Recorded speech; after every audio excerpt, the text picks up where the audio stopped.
விடுகின்றதோ என்ற ஒரு பயம் ஏராளமான தமிழ் அறிஞர்களுக்கு இடையிலே இருக்கின்றன.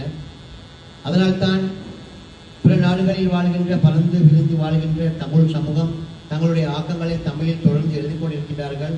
கவிதைகளாக, கதைகளாக, நாவல்களாக. இப்படி இன்றைய காலகட்டத்தில் இன்றைய தேவை நவீன உலகுக்கு நவீன எழுத்துக்கள் எப்படி அவசியம். இன்று இன்னும் சொல்ல போனால் எங்கள் கைவசம் தர்கா நகரிலே ஒரு பொக்கிஷம் ஒன்றை நாங்கள் வைத்துக் கொண்டிருக்கின்றோம். ஒரு பன்முக ஆளுமை. அண்மையில் ஓர் இளம் ஆசிரியர் என்ற நூலுக்கான சாமுதிரிகா சில்வாவின் சாமுதிரா பப்ளிகேஷன் நினைக்கின்றேன் சாகித்ய அவார்டும் அரசு சாகித்ய அவார்டும் பெற்றுக்கொண்டார். நெஞ்சில் நிறைந்தவை, நீங்காத நினைவுகள், ஜோக்குகள், துணுக்குகள், இன்னும் அரும்பு என்ற அற்புதமான ஒரு பொது அறிவு சஞ்சிகை. இவற்றின் ஆசிரியர் ஒரு கைதேர்ந்த ஓவியர், புகைப்பட கலைஞர்.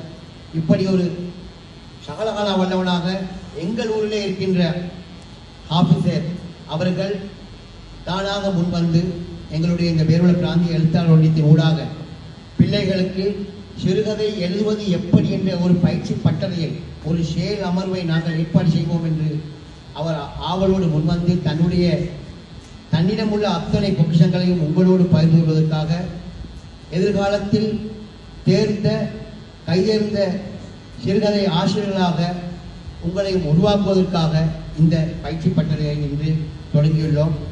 குறிப்பிட்ட அளவான பிள்ளைகளோடு தான் இதை தொடங்க வேண்டும் என்ற அந்த இல்லை என்றால் எங்களுக்கு சில அசௌகரியங்கள் ஏற்படக்கூடும். தன்னுடைய விளக்கங்கள் பிள்ளைகளுக்கு போய் சேராது என்ற அந்த ஆசையில் ஆர்வத்தில் தான் அளவோடான பிள்ளைகளோடு, ஆர்வமுள்ள பிள்ளைகளோடு இதனை தொடங்குவோம் என்ற அந்த தொழிற்பொருள் தான் இந்த செயலமர்வு ஆரம்பமாகின்றது. எனவே அன்பார்ந்த மாணவ செல்வங்களே, இப்படியான பயிற்சி பட்டறை, இந்த சிறுகதை எழுதுவது எப்படி என்ற இந்த செயலமர்வு எல்லா இடங்களிலும் கிடைப்பதில்லை. நான் நினைக்கின்றேன் இது தர்கா நகரில் முதல் முறையாக இப்படியான ஒரு செயலமர்வு நடைபெறுகின்றது என்பதை நினைத்து நானும் பெருமை அடைகின்றேன். எனவே இப்படியான இந்த ஒரு சந்தர்ப்பத்தை நீங்கள் பற்றிக்கொள்ள வேண்டும். நவீன உலகில் நவீன எழுத்துக்கள் எப்படி சிறுகதை ஒன்று ஆரம்பமாகின்றது, அதனை எப்படி தொடங்க வேண்டும், அதனை பற்றிய விவரங்களை எங்களுடைய ஆபிசர் அவர்கள் உங்களுக்கு முன்வைப்பார். எனவே நான் நீண்டு கொண்டு செல்லவில்லை, என்னுடைய உரையை முடித்துக் கொள்கிறேன். நன்றி, வசலாம்.